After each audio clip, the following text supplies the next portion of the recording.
I'm feeling extremely emotional right now.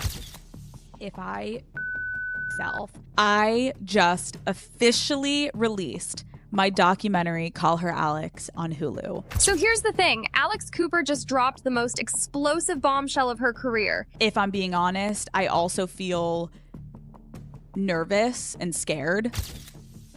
And it has absolutely nothing to do with her $125 million podcast empire. The Queen of Call Her Daddy just declared war on her former college coach and Boston University itself, posting on Instagram that she's coming for all of you who abuse their power. What drove the most successful female podcaster in the world to wait 10 years before unleashing this nuclear-level revenge? Because you guys, what she revealed in her new documentary will make your blood boil.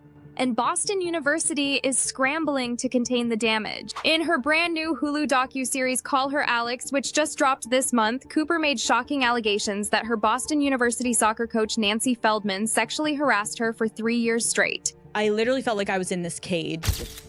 We're talking about a pattern of abuse that allegedly started when Cooper was just 18 and on a full athletic scholarship, making her completely vulnerable. Cooper claims Feldman began to fixate on her way more than any other teammate, and the behavior was absolutely disturbing. Sources tell People magazine that Feldman would allegedly make comments about Cooper's body, specifically her legs, and would put her hand on Cooper's thigh during what should have been normal coaching interactions. But it gets so much worse. Cooper alleges in the documentary that Feldman would force her into cars alone, saying, "I have to drive you to your night class, get in the car with me alone." The podcast host describes this as a psychotic game where Feldman would basically say, "You want to play? Tell me about your life."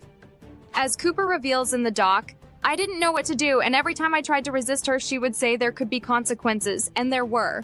Cooper felt deeply uncomfortable as her coach allegedly asked invasive questions about who she was dating and whether she'd had the night before. This wasn't just inappropriate coaching, this was systematic manipulation of a teenage athlete who had everything to lose. And here's what makes this story even more infuriating. Cooper's parents were documenting everything. Her family was keeping a written record of every single incident because they knew something was seriously wrong. When Cooper and her parents finally confronted Boston University's athletic director Drew Maricello with their documented evidence, they were completely dismissed. As Cooper's father says in the documentary, "You have no right to do this to my daughter, that this program is out of control." Cooper told NBC News, "I was turned away and ignored when she tried to report the abuse." The university allegedly told the family they wouldn't fire Feldman, but Cooper could keep her scholarship even if she quit the team. That's not justice, that's a cover-up.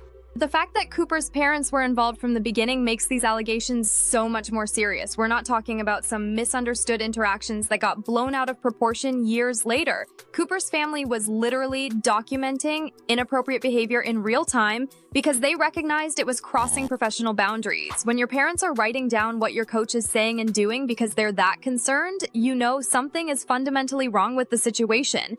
What Boston University doesn't want you to know is that they allegedly protected Nancy Feldman for 7 more years after these complaints. Feldman continued coaching at BU until her retirement in 2022, meaning the university allegedly allowed someone they'd been formally accused of sexual harassment to keep working with young women for nearly a decade.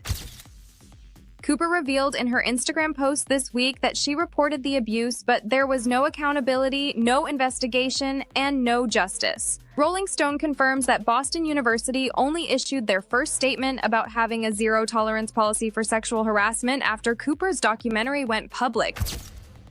This revelation changes everything about why Cooper is speaking out now. It's not just about getting justice for what happened to her. She's trying to protect current students who might be experiencing the same abuse. The idea that this behavior allegedly continued even after Feldman's retirement suggests this was bigger than just one problematic coach. We're potentially looking at a systemic culture problem within the BU athletics program that allowed inappropriate behavior to become normalized. Cooper's decision to speak out now makes perfect sense when you understand what she built from that trauma. Finally look good. My coach is a woman. I've got all my girls at college. I'm gonna reinvent myself again. This woman owns you and you have to do everything she says.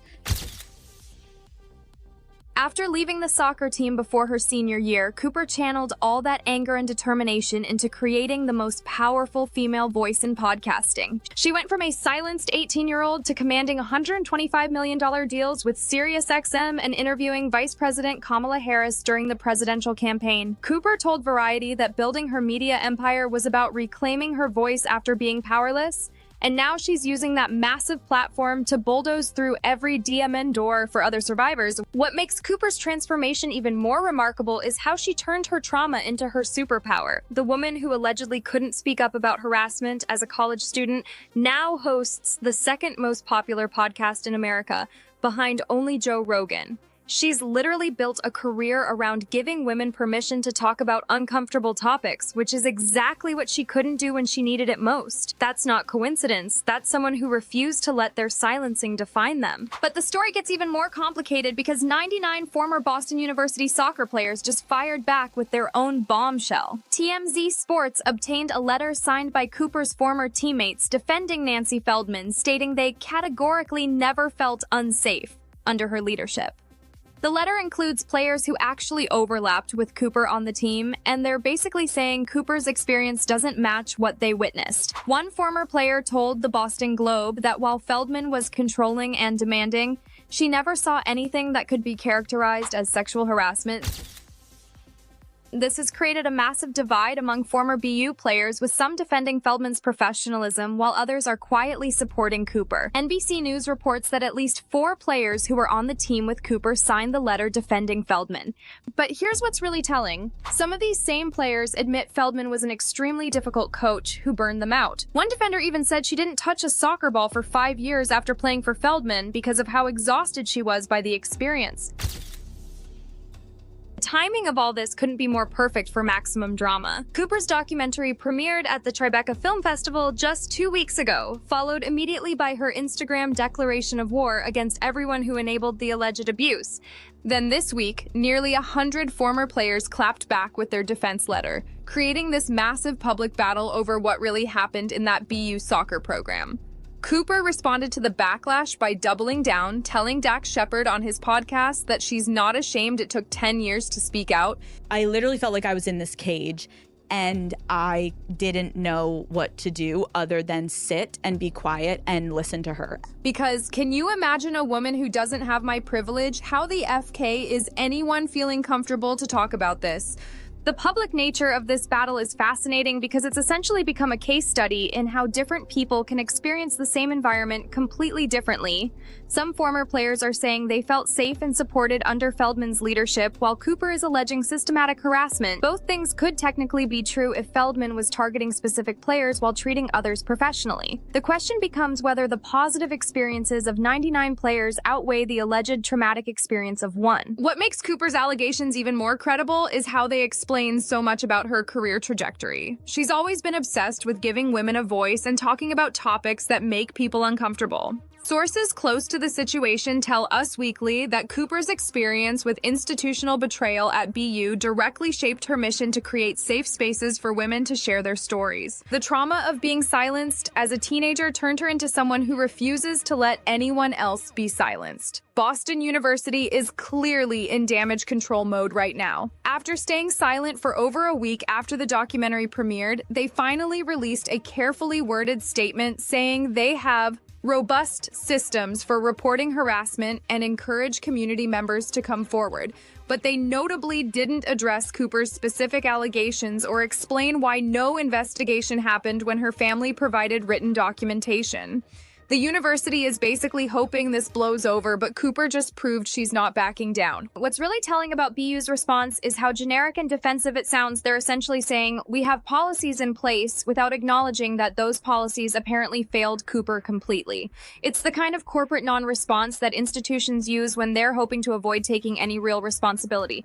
But Cooper has the receipts, the platform, and clearly the determination to keep this story in the spotlight until she gets real answers. The real question now is what comes next. Cooper has made it clear this is just the beginning, telling her followers this is day one of changing the system, flipping the script, and finding justice. She's got the platform, the resources, and clearly the determination to keep fighting. With 99 former players defending Feldman and Cooper promising to expose everyone who enabled abuse, this battle is far from over. So there you have it. Alex Cooper built a $125 million media empire on the foundation of trauma and institutional betrayal, and now she's using that power to wage war against the system that failed her. Whether you believe her allegations or side with the defending players, one thing is crystal clear. Cooper has transformed from a silenced college athlete into someone who absolutely will not be ignored. So, what do you think? Is Alex Cooper finally getting justice for alleged abuse that was covered up for years, or is this a revenge campaign against a demanding but professional coach? Drop your thoughts in the comments below. If this breakdown helped you understand this explosive situation with Call Her Daddy host Alex Cooper, hit that like button and subscribe for more celebrity drama breakdowns. Click that notification bell so you never miss our latest videos. Thanks for watching, and I'll see you in the next one.